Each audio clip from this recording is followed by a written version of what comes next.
మూలము నీవేనయా శివా, మూలము నీవేనయా శివా, మూలము నీవేనయా శివా, మూలము నీవేనయా శివా, ఆది దైవము నీవయ్యా,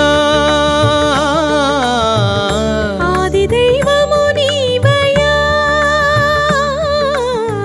నామము రూపము గుణములు లేని, నామము రూపము గుణములు లేని, ఆత్మజ్యోతివి నీవు శివా, ఆత్మజ్యోతివి నీవు శివా.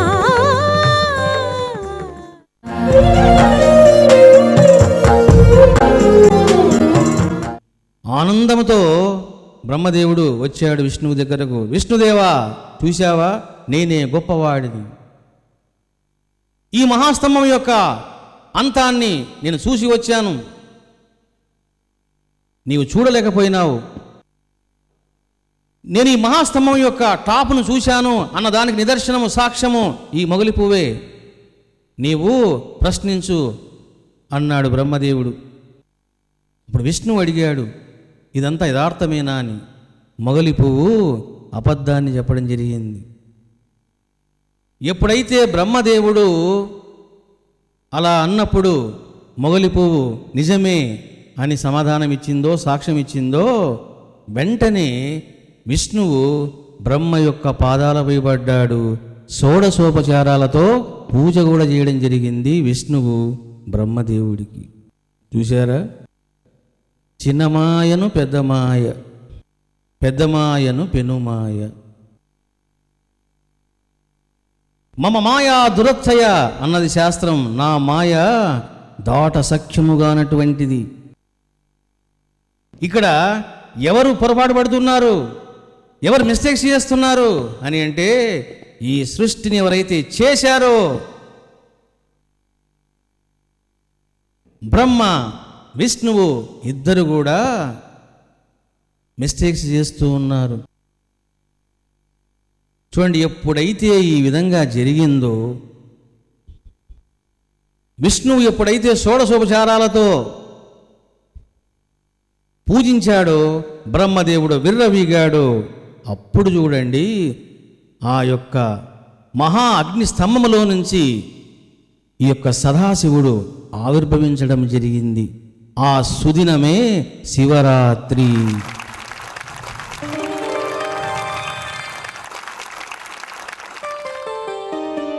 ఇక్కడికి వచ్చాం మన పాయింట్.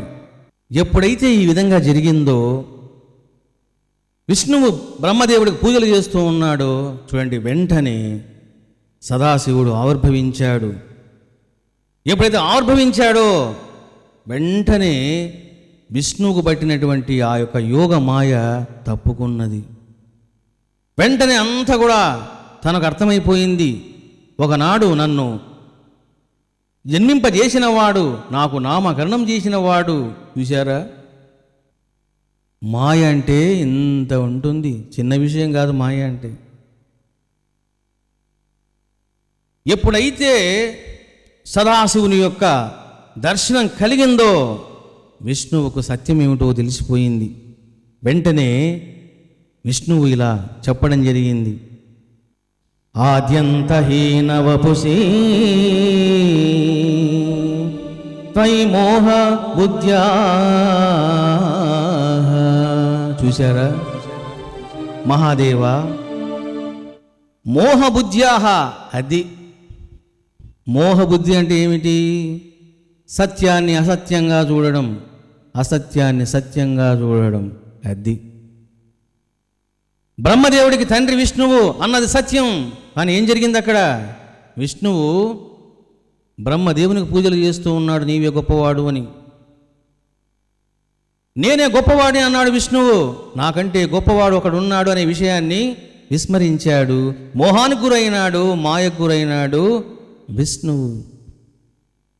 ఎప్పుడైతే చూడండి ఈ విధంగా జరిగిందో విష్ణువు చేతులు జోడించి తలదించుకున్నాడట.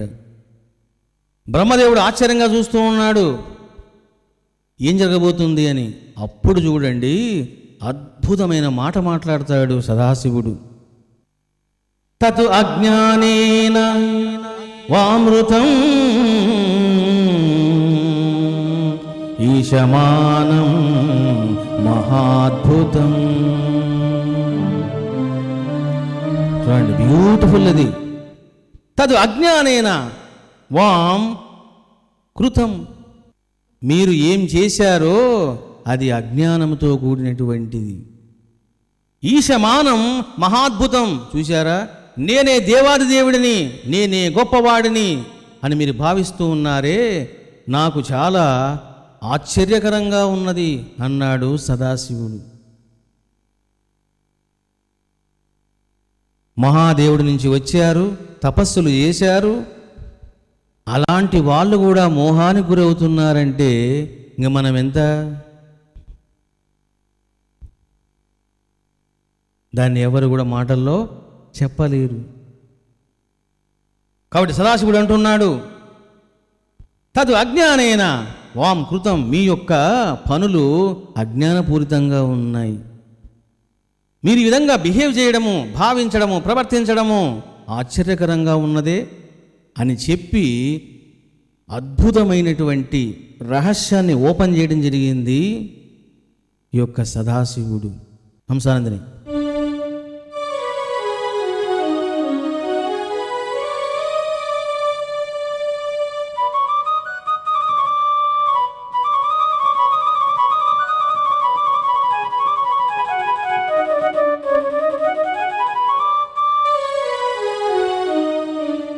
పంచకృత్యమిదం ఓడు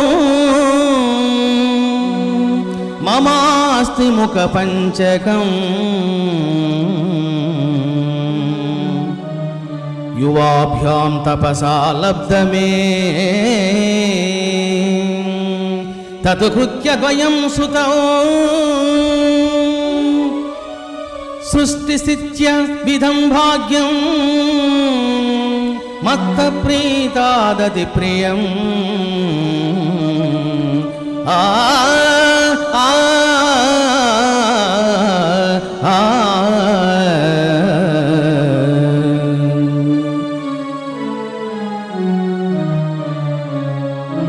చూశారా, బ్రహ్మదేవ, విష్ణుదేవ, మీలో మీరు నేనంటే గొప్పవాడిని, నేనని మీరు అనుకుంటూ ఉన్నారే, ఎంత అజ్ఞానులు మీరు. పరమరహస్యాన్ని చెబుతూ ఉన్నాను, మోహాన్ని విడిచి అహంకారాన్ని పక్కన పెట్టి నేను చెప్పేటువంటి మాటలు బాగా వినండి. పంచకృత్యమిదం ఓడు మమాస్తి ముఖ పంచకం. నేనెవరిని? పంచకృత్య స్వరూప. చూసారా, ఇందాక మీకు నేను చెప్పాను శివుడు 5 పనులు చేస్తాడు అని చెప్పాను. సృష్టి, స్థితి, లయ, తిరోభావ, అనుగ్రహ. ఇదే విషయాన్ని ఇప్పుడు చెబుతూ ఉన్నాడు సాక్షాత్తు సదాశివుడు. పంచకృత్యమిదం ఓడుం మమాస్తి ముఖ పంచకం. చూశారా, నాకు ఒక తలకాయ ఉంది, సదాశివునికి ఎన్ని తలకాయలు ఉన్నాయి? 5 తలకాయలు ఉన్నాయట. అందుకే పంచముఖ స్వరూప అని అంటారు శివుడిని. ఇక్కడ చెబుతూ ఉన్నాడు, బ్రహ్మ విష్ణువులారా, నాకు ఎన్ని ముఖాలు ఉన్నాయి చూడండి ఒకసారి. 5 ముఖాలు ఉన్నాయి. ఏమిటా 5 ముఖాలు అని అంటే, ఈశాన ఒక ముఖం, తత్పురుష రెండవ ముఖము, అఘోర మూడవ ముఖము, వామదేవ 4వ ముఖము, సద్యోజాత 5వ ముఖము. చూసారా, ఇవి పంచ నామాలు శివుడికి. ఈశాన, తత్పురుష, అఘోర, వామదేవ, సద్యోజాత. ఒక్కొక్క శిరస్సుతో నేను ఒక్కొక్క పని చేస్తాను. ఒక శిరస్సుతో సృష్టి చేస్తాను, రెండవ దాంతో స్థితి చేస్తాను, మూడవ దాంతో లయాన్ని చేస్తాను, 4వ దాంతో తిరోభావాన్ని చేస్తాను, అంటే మహాప్రళయం, ఇంకేముండదు. తరువాత అనుగ్రహాన్ని 5వ శిరస్సుతో చేస్తాను అని చెప్పడం జరిగింది. ఈ యొక్క సాక్షాత్తు సదాశివుడు. పంచకృత్యమిదం ఓడు మమాస్తి ముఖ పంచకం యువాభ్యం తపసా లబ్ధమే. చూశారా, బ్యూటిఫుల్ ఇది. యువాభ్యం, మీరిద్దరు కూడా తపసా లబ్ధమే, మీకు లభించింది. ఎలా లభించింది? తపస. చూశారా, దారుణంగా విష్ణువు తపస్సు చేశాడు, నువ్వు పుట్టావు. నేను ఆ విష్ణువును పుట్టించాను. మీరు తపస్సులు చేయడం వలన నేను మీకు 2 బాధ్యతలు, 2 పనులను మీకు అప్పగించాను. ఏమిటది? తత్కృత్య ద్వయం సుతం. చూశారా, 2 పనులను మీకు అప్పగించాను కుమారులారా. సుతౌ అంటే కుమారులారా. ఏమిటా 2 పనులు? సృష్టి. చూశారా, స్థిత్యభిధం భాగ్యం, సృష్టించేటువంటి భాగ్యాన్ని, స్థితిని కలిగించేటువంటి భాగ్యాన్ని, ఈ 2 నేను మీకు ప్రసాదించాను. మత్త ప్రీతాదాది ప్రియం. చూశారా, మత్త ప్రీతాదాది ప్రియం, మిమ్మల్ని నేను మెచ్చుకొని ఆనందించి మీకు 2 వరాలు ఇచ్చాను. బ్రహ్మదేవుని సృష్టి చేయమని, నిన్ను స్థితికారకుడుగా ఉండమని నేను నియమించాను, వరాలను ఇచ్చాను. కానీ మీరేం చేశారు?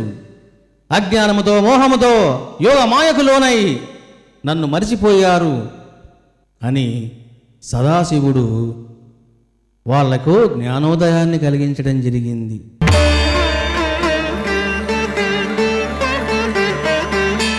శివ రాత్రి.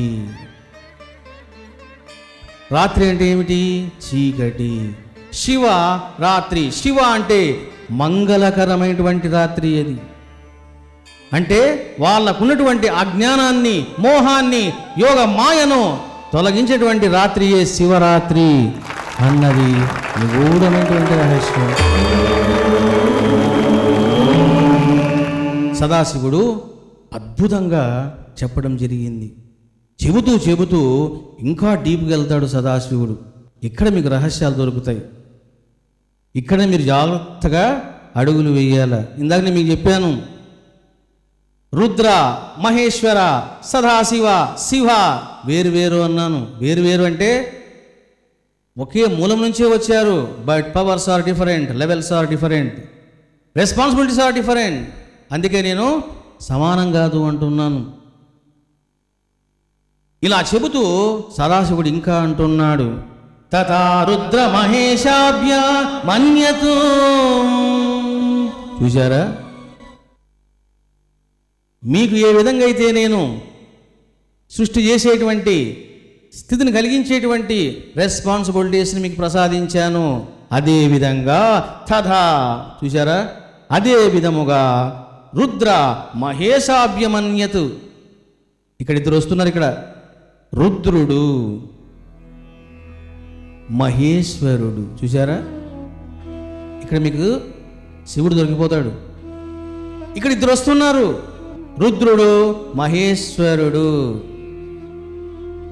మరి రుద్రుడెవరు, మహేశ్వరుడు ఎవరండి అనుకుంటే, రుద్రుడు లయకారకుడు. ఇప్పుడు ఈ లోకాన్ని నాశనం చేసేయాలి. ఏం చేస్తాడు ఇప్పుడు రుద్రుడు? నాశనం చేసేస్తాడు. అంతవరకే రుద్రుని యొక్క పని. ఇప్పుడు నాకు బాగా కోపం వచ్చింది, దాన్ని తన్నుతాను నేను ఆ స్పీకర్ని, అది 10 ముక్కలయ్యింది. ఇప్పుడు నేను ఎవరిని? ఇప్పుడు నేను రుద్రుణ్ణి. ఇప్పుడు అది 10 ముక్కలయ్యింది. మరి దాని పరిస్థితి ఏమిటి? దాన్ని సంరక్షించేవాడు ఒకడు ఉన్నాడు. అయ్యో నా స్పీకర్ పోయింది. చూసారా, అంటే తన్యవాణ్ణి రుద్రుడైతే సంరక్షించుకునేవాడు ఒకడున్నాడు. ఏమిటి సంరక్షించుకుంటాడు? సర్వం నాశనమైంది. నదులు ఉప్పొంగినాయి, సముద్రము ఉప్పొంగింది, మేడలు పడిపోయినాయి, జీవులు చనిపోయినారు. Okay, everything is okay. నేను అంటున్నాను, మేడలు పడిపోవచ్చు, నదులు పొంగవచ్చు, సముద్రాలు పొంగిపోవచ్చు, ఆత్మలు ఎక్కడికి వెళ్తాయి? ఆత్మలకు చావు లేదు.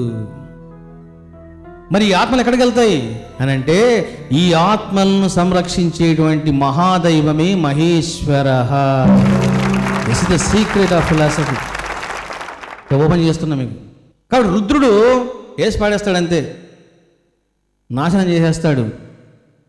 నాశనం చేసిన తర్వాత ఈ ఆత్మల పరిస్థితి ఏమిటి అంటే, ఆ ఆత్మలను సంరక్షిస్తాడు ఈ యొక్క మహేశ్వరుడు మళ్ళీ సృష్టి వచ్చేంత వరకు. ఎప్పుడైతే మహేశ్వరుడు సంరక్షిస్తున్నాడో అందులో ఉన్నటువంటి ఆత్మలు కొన్ని ఎలివేటెడ్ అయి ఉంటాయి, వాళ్ళకు సంస్కారం ఉంటుంది, అర్హత ఉంటుంది. అలాంటి ఆత్మలకు అనుగ్రహాన్ని ప్రసాదించి కైవల్యాన్ని ప్రసాదించేవాడు సదాశివ. అందుకే అతన్ని అనుగ్రహ అని అన్నారు. చూసారా? దేనికి అనుగ్రహము? మొత్తము ఇక నాటకానికి అనుగ్రహం. అంటే ఇక నీకు జన్మ ఉండదు, నీకు మోక్షాన్ని ప్రసాదించడం జరుగుతుంది సదాశివుడు. ఓం నమః శివాయ.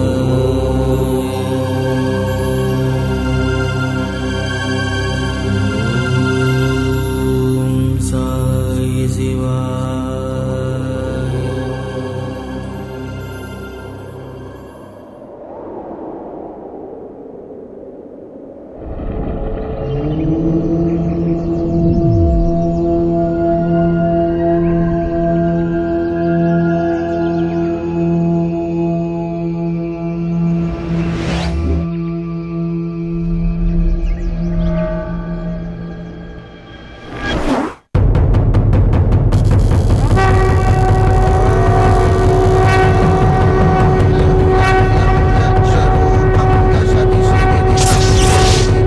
సర్వదోషాలను నివారించే, సర్వకామితములను నెరవేర్చే 11 కుండాలతో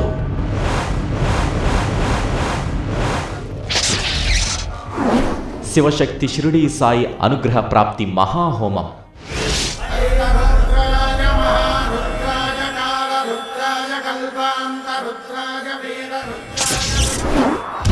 ఇష్టకామ్య సిద్ధి, దుష్టపీడ నరఘోష నివారణ, నవగ్రహ దోష నివారణ, ధన ప్రాప్తి, సౌభాగ్య సకల భోగ ప్రాప్తి, ఆరోగ్య ప్రాప్తి, విద్య ప్రజ్ఞాన ప్రాప్తి, కాలసర్పదోష నివారణ,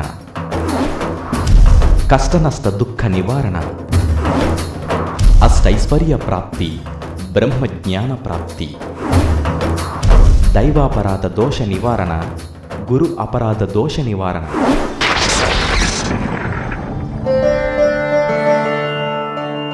సర్వ విఘ్నములను తొలగించే, కోరుకున్న కోరికలను తీర్చే, విద్యాభివృద్ధిని కలిగించే హోమం ఇష్టకామ్య సిద్ధి ప్రాప్తి హోమం.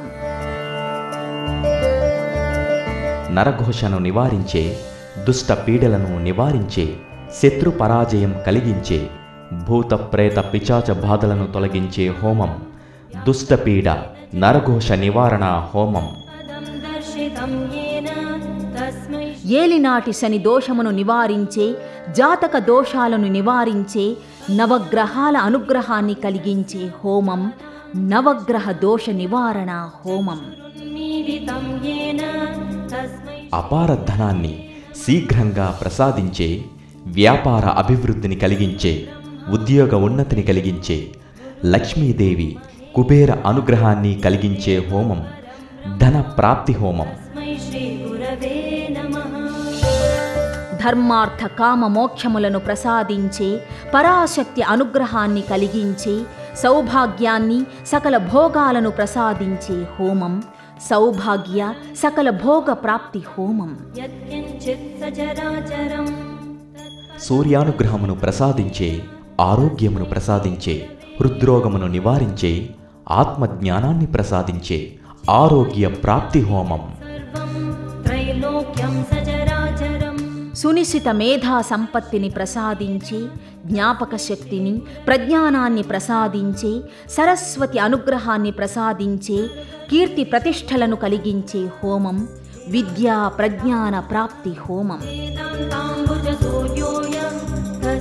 కాలసర్ప దోషాన్ని నివారించే, కుజదోషాన్ని నివారించే, దుస్వప్నాలను నివారించే, వివాహ ప్రాప్తిని, సంతాన ప్రాప్తిని కలిగించే హోమం కాలసర్ప దోష నివారణ హోమం. కష్ట నష్టాలను నివారించే, దుఃఖాన్ని తొలగించే, సకల బాధలను నివారించే, సర్వ విజయాలను ప్రసాదించే, పరాశక్తి అనుగ్రహాన్ని కురిపించే హోమం కష్ట నష్ట దుఃఖ నివారణ హోమం. అష్టైశ్వర్యములను ప్రసాదించే, సర్వ అనర్థాలను తొలగించే, మహాపాపాలను, సకల దోషాలను నివారించే, సకల శుభాలను, అపార పుణ్యాన్ని ప్రసాదించే, శివుడి అనుగ్రహాన్ని, రుద్ర అనుగ్రహాన్ని కురిపించే హోమం అష్టైశ్వర్య ప్రాప్తి బ్రహ్మజ్ఞాన ప్రాప్తి హోమం. దైవద్రోహ పాతకాన్ని తొలగించే, గురుద్రోహ పాపాన్ని నివారించే, ఇష్టదైవ అనుగ్రహాన్ని, గురు అనుగ్రహాన్ని కురిపించే, షిరిడీ సాయినాథుని అనుగ్రహాన్ని ప్రసాదించే హోమం దైవాపరాధ గురు అపరాధ నివారణ హోమం. ఏ వ్యక్తికి ఏ దోషమున్నదో ఆ వ్యక్తి ఆ హోమములో పాల్గొనవలెను. ఏ వ్యక్తికి ఏ కోరిక ఉన్నదో ఆ వ్యక్తి ఆ హోమములో పాల్గొనవలెను. 11 హోమాల పూర్ణ ఫలితాన్ని కోరుకునేవారు శ్రేష్ఠ యజ్ఞ నిర్వాహకులుగా పాల్గొనవలెను. హోమం జరుగుచున్నప్పుడు అవకాశం ఉన్నవారు హోమశాల సన్నిధిలో ఉండడం ఎంతో శ్రేయస్కరం. ప్రత్యక్షంగా పాల్గొనడానికి అవకాశం లేనివారు వారి గోత్రనామాలను సమర్పించి పరోక్షంగా పాల్గొనవచ్చును. 11 హోమాలలో పాల్గొనేవారు ఎన్ని రోజులు అవకాశం ఉంటే అన్ని రోజులు పాల్గొనవచ్చును. అవకాశం లేనివారు తమ గోత్రనామాలను సమర్పించి పరోక్షంగా పాల్గొనవచ్చును. హోమంలో పాల్గొన్నవారు తప్పక భోజనం చేసి ప్రసాదం స్వీకరించవలెను. హోమములో పాల్గొన్న వారికి హోమశాల సన్నిధిలో ప్రత్యేక ఏర్పాటు చేయబడును. ఫిబ్రవరి 28 ఉదయం వేద బ్రాహ్మణులు మంత్రజల సంప్రోక్షణం చేసెదరు. ఏదో ఒక హోమములో పాల్గొన్నవారు కూడా ఈ సంప్రోక్షణలో తప్పక పాల్గొనవలెను. వేద బ్రాహ్మణులచే ఇవ్వబడే రక్షను తప్పక ధరించవలెను. హోమంలో పాల్గొనేవారు ఉదయం 11 గంటలకల్లా హోమశాల సన్నిధిలో ప్రత్యేకంగా ఏర్పాటు చేసిన స్థలములో కూర్చొనవలెను. రసీదును తప్పక తీసుకొని రావలెను. రసీదు లేనిచో ప్రవేశం లేదు. మైల ఉన్నవారు ఈ యజ్ఞములో పాల్గొనకూడదు.